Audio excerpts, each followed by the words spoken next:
Hi, welcome and hi. I'm Diana. I'm a psychology student and sports enthusiast. And on this channel, I would really like to discuss the topics of health, fitness, and wellness. And as some of you may or may not know, I've been struggling with multiple eating disorders within the past 2 years. And one of them was binge eating.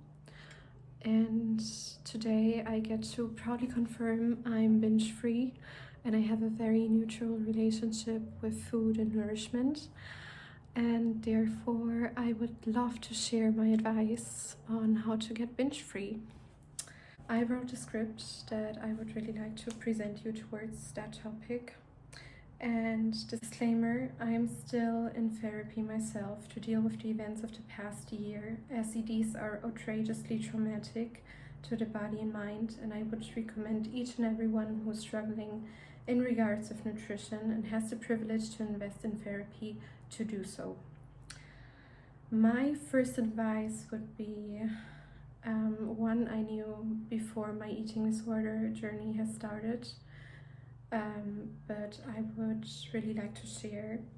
It's the non-restrictive habit of eating in a certain order to prevent blood sugar spikes, as those spikes lead to fatigue, brain fog, mood swings, and mostly cravings, metabolic disorders, lack of concentration, and hormonal problems. The worst case scenario would be the state of constant inflammation that destroys the cells of your body. To prevent such events, there are some hacks. As I already mentioned, you would have to eat in a specific order without restricting. You start off with the fiber within your meal, followed by fats, protein, carbs, and lastly sugar.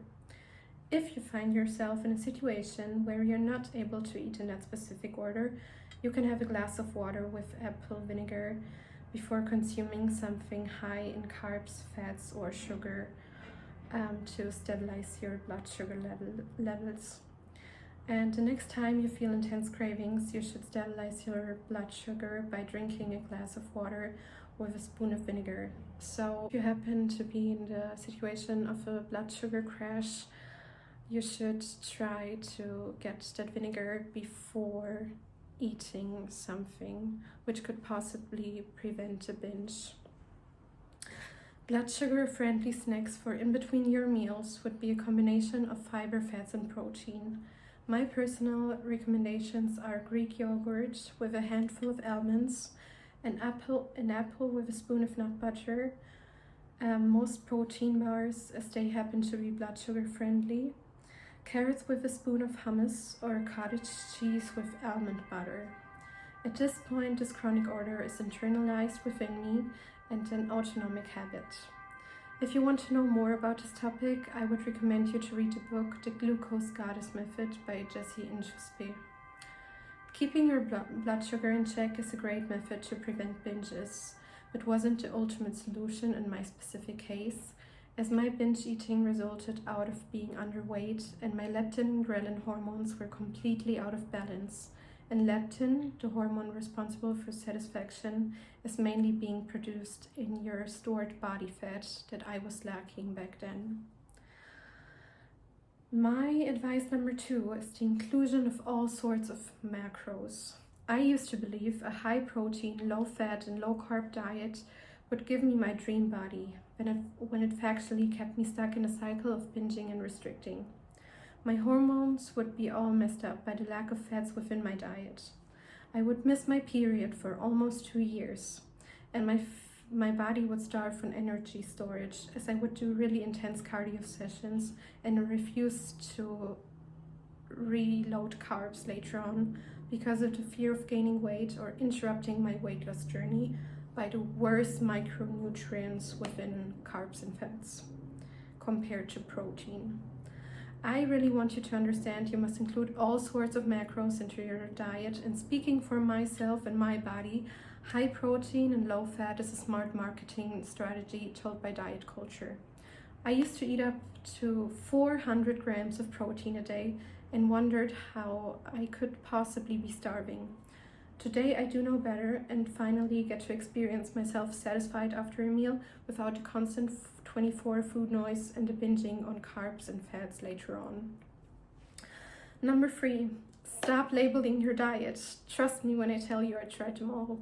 Low fat, high protein, keto, carnivore at some point, low calorie, and what so fucking ever. There's literally no diet that will magically give you your dream body. Stop trusting the source of YouTube that keto will make you lose all the extra pounds. Keto won't satisfy you long term, as complex carbs are essential to our health, performance, and satisfaction, especially for endurance athletes, or if you enjoy endurance training. You will end up in a binge restrict cycle sooner or later. And also, I used to feel intense guilt whenever I wouldn't stick to the diet I labeled myself with, as it was some sort of part of my identity at some point. Save your energy, time, and health by skipping on each and every specific diet. You're welcome. Number 4, keep your binge foods out of the house in the beginning of your recovery journey. There were specific foods I couldn't keep in my apartment when I firstly started my recovery journey, such as pastries, all sorts of processed foods, and any sort of nut butter, and I would definitely recommend you to make conscious decisions on the foods you keep at home, as it will be less likely to binge if you will have to buy the foods to binge on in the first place. At this point, I want to mention keeping the foods out of the house wouldn't magically let me overcome my binges, but definitely saved me from one or the other. Number 5, get rid of the black and white mindset. I used to believe if I was above a certain number of calories, I would have failed either way, and it wouldn't matter if I binged and purged now, which kept me stuck in the cycle. And I know exactly how hard it is to get rid of that mentality. Trust me, I do. But you should set your priorities right and overcome that illusionary perfectionism. The priority for you right now is not to eat perfectly clean, healthy, and an exact amount of calories, and should never be. Your priority is to build a non-destructive, long-term, sustainable, and enjoyable relationship with food, to live a life that is not all consumed by food, which will be a process of multiple months, if not years. And I'm really begging you to acknowledge your hunger cues in your recovery journey and act up on them, so your body can relearn to trust you that food is available whenever and does not feel the need to binge. Most people who struggle with binge eating tend to be highly impulsive, which I want you to be aware of. Highly impulsive people are mostly very impatient, which you cannot be if you want to overcome your binge eating. I myself have faced about 300 to 400 setbacks to get to the neutral relationship I have with food now, and I beg you to be understanding with yourself and yourself some compassion. I do not criticize myself today for overeating my maintenance calories, as I understand that is totally normal. Although what I eat in a day are bullshit you should not compare yourself to. The average person with a neutral relationship with food does overeat on one day and eats naturally less the next, and doesn't punish themselves for it. You really got to trust your body and your metabolism. It will balance the surplus calories out, and so do I. Number 6, overcome your compulsive behavior and sit with your impulses instead, by just listening to them. I promise you, as soon as you could resist the urge for once, you watch yourself become more and more self-confident and feel like getting back in control over your prefrontal cortex. I used to compensate stressful situations that I made up in my head, such as, oh, I do have to work out twice today, to justify my binges as a sort of coping mechanism, as I couldn't live up to the ideal version in my head that put me under an immense amount of pressure and took all of my desire to live, that I had to get rid of, which was step 1. Step 2 is to acknowledge stressful situations by actually vocalizing them as such. For instance, I do feel overwhelmed by the amount of studying ahead of me to pass that exam, or right now my emotions are overwhelming me and I do feel immensely anxious. And keep in mind, all those our emotions are totally justified. And additionally, vocalize your desire to binge instead of trying to suppress it. I used to feel an unimaginable amount of guilt for even wanting to binge, as if anyone could read my mind and judge me for it. Today I'm neutral about it. Yes, I used to struggle a lot with food and calories, but every second woman does in our nowadays society. And what about it? Vocalizing my desire and the destructive behavior I was about to experience really kept me from one binge or the other. I'm imperfect and human, and there's no guilt within that. Number 7 was a huge one for me personally. It's stop over exercising and not fueling properly. I used to train up to 15 times a week when my binge eating disorder was peaking. I literally would not rest as I feared weight gain and a loss of control around food. I would be in such high caloric deficits on one day and binge within the following days, which continued for almost a year. I would lie if I told you rest days are guilt-free for me today, but I do practice overcoming that guilt by sitting with it and figuring nothing bad is about to happen. Each and every single human being does need rest and rest days, which I wouldn't allow myself for the longest period of time. I was basically constantly stressing my body. No wonder it would signal me to binge. My cortisol levels were skyrocket high, and my body in constant survival mode. You are not your physical performance, the amount of calories you consume, your weight, and not even your body's physique. Your worth is not based on your looks, nor the nutrients you put into your body. You really have to tell yourself that daily and change your belief system. Number 8 is the typical big sister advice. Deinstall social media or unfollow all the diet promoting creators. We are what we consume, and my belief system was totally formed by the content I consumed in the social networks. Therefore, I used to be convinced I was a failure if I didn't eat or work out in a certain way, which is nothing but destructive.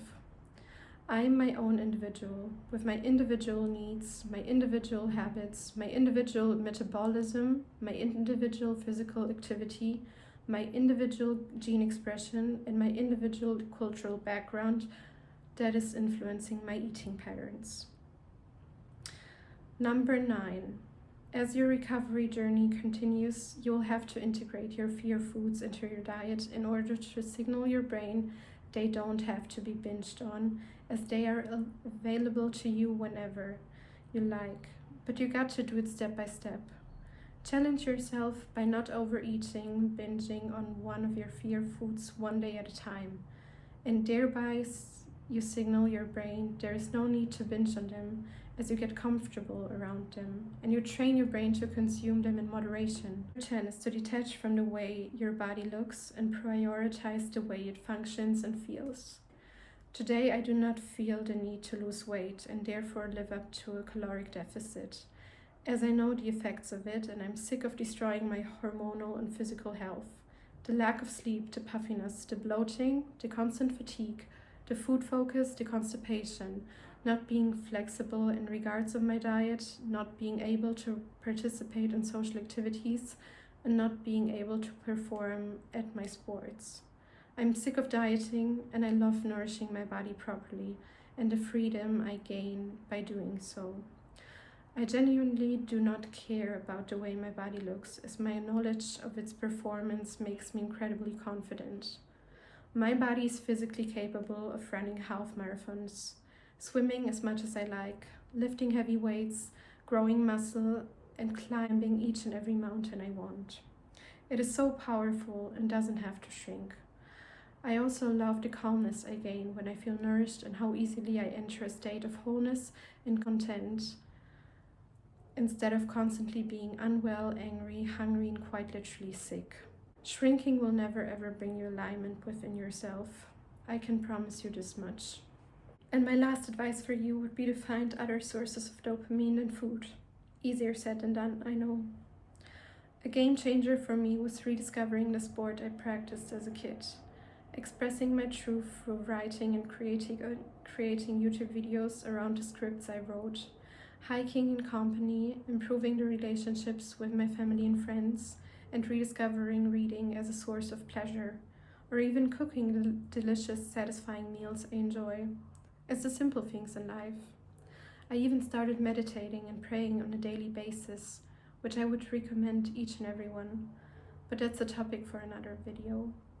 That's it for today. Thank you for taking your time to listen to me and my experience as well as my advices. And I see you in the next one. Sending lots of love, Diana.